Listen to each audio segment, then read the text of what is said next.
Yeah, hello, my very good friends out there. I remain your humble Mr. Lawrence Chikezi. Yes, today I want to talk about that video that have been going viral on the social media, where that pastor uh, who was alleged to have reacted improperly to some strangers that approached his car with a video camera. You know, people seem to be criticizing the pastor, and I have had so many people who have said so many things about the pastor's actions.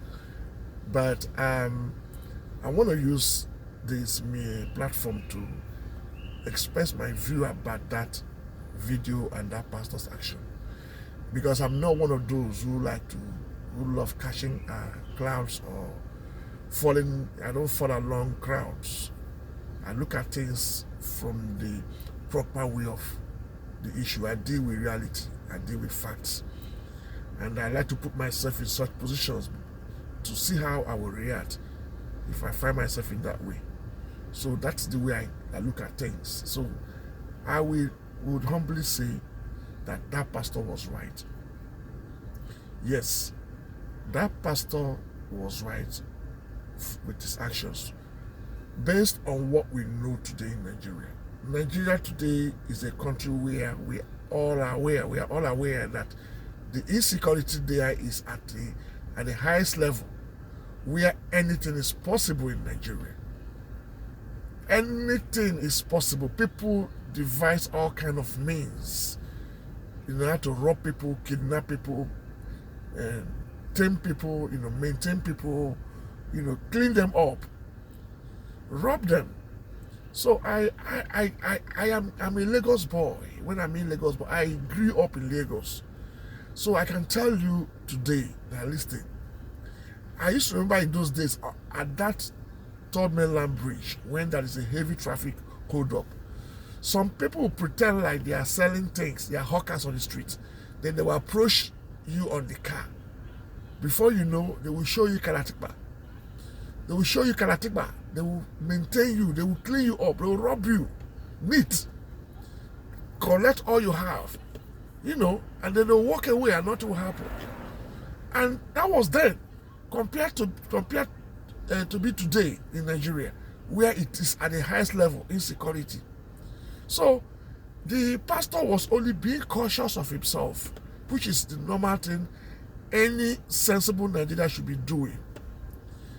A stranger just came and began to point a camera on him. I mean, whatever. He's a stranger. You don't know the intention of that guy. Nobody knew that guy's intention. Anything could have happened. The pastor did what he did. They call it fair reaction. First reactions was what he did. His intention was like that guy was like a suspect to him. So he did what he did, to deter the guy, whether he had a bad intention or not. He did what he did to deter the guy. That is called determined security. First reaction. You take your enemy off guard. That was what he did. So his reactions was very proper. You may not like it, and I know because why this thing is trending on the social media is because he's a man of God, he's a pastor. If someone else would have done this, I don't think it would have catch the attention of people. And I don't see why anybody should have a problem with a pastor protecting his life. Any pastor, or whether you're a pastor or not, you have to be security conscious where you are, around your environment. You allow your instincts to work for you. When you feel that your body don't feel comfortable somewhere, walk away from there. So the pastor did the right thing. Who knows? Let's agree that probably that guy had a good intention. But who knows if something would have happened? What if it was a bad boy? Or people who deployed the tactics in order to, come close to the guy and then rob the pastor right there. So we will be talking this today. You all go to the media and say, oh, that pastor has been robbed. Oh, the pastor would have done magic to save himself. So I don't know why some Nigerians has problem with these pastors. The pastors in Nigeria are not threats. The men of God, I'm not making an excuse for them. We should talk about the bigger thing. The biggest threat that we have in Nigeria today, which is the Boko Harams. And I would like to use this to address this young man. I love his program. I like him. Daddy Freeze. Yes, Daddy Freeze. We all know him. He's on social media. I don't know why he's always after Christianity. I don't understand why he's just after Christianity. You know, I expect him to be broad-minded in sharing his views, you know, in terms of religious matters in Nigeria. If there's anything I expect Daddy Freeze to address more, is about religious crisis like the Boko Haram. That is the biggest threat. Christianity is not a threat to Nigeria. Rather, Christianity was what brought civilization to Nigeria. Christianity helped in Nigeria in many ways. Most of the schools that most of our people attended in Nigeria, we are all built by Christians, by churches, the hospitals, the schools, name them, the roads, facilities, was as a result of Christian in Nigeria, Christianity in Nigeria. Without the stoppage of killing of twins in Nigeria was as a result of a Christian Christianity.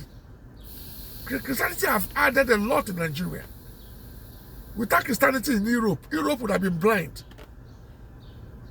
In Europe, many years ago, they were practicing what they call paganism. It was as a establishment of Christianity that Europe became civilized. So Christianity is not a problem. So I don't know why Daddy Freeze is always against Christianity.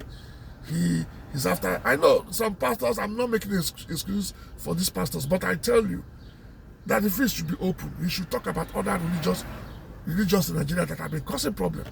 Should address all these fake native doctors too, fake imams who have been preaching hatred. You know, they preach, they go to the mosques and teach what they call hate in their mosques. Put, you know, they saw in the mind of these young boys in Nigeria, Muslims in Nigeria, some of these Muslims are in Nigeria. That's why today we have problems. That's why we have Boko Haram. We have Fulani henchmen.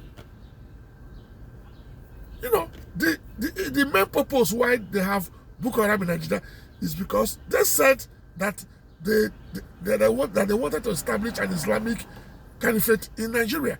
That is their purpose, and that's why they are fighting today, and they want to have Nigeria as a caliphate, and it's all about religion. So I don't see why Daddy Freeze cannot address issues like that. I like his program. I like when he addresses other things, but I disagree with him when he's speaking of Christianity. That's where I don't understand it. You know, that pastor today is making trending on social media because he's a pastor. He did what he did, my brother. He did what he did to protect himself. Man, whatever that guy did by using camera to approach his car. What is Range Rover? What is Range Rover? Is that the first time that guy has seen Range Rover in Nigeria? So why approach a man on the traffic with a camera? In a country where we're talking about insecurity, even Daddy Freeze was making a video where he was in London with that is exotic car. That is London. There's no insecurity in Nigeria, in London. He made it about himself in Lagos where he was driving his Ferrari or whatever. Daddy Freeze, I know you. Those guys know you. Those boys, those area boys, they know you. So you already know them. You're familiar with them. You said they even have your number. So you don't talk about a pastor who just saw a stranger approaching his car with a camera. No. Please, Daddy Freeze, be reasonable, my young man. Please. I like your program. But take it easy with the pastors, please. Take it easy with the pastors. I'm not making an excuse for them. But sometimes, be nice to them. I know you pick on that man because he was a pastor. If somebody else had acted that way, I don't think you would have reacted over it. So please, I use this to say that pastor from the House of Rock was right. So please, my good friends, do go to my comment section and then share your own opinion of what you think about that pastor's reaction. Thank you very much and God bless you all.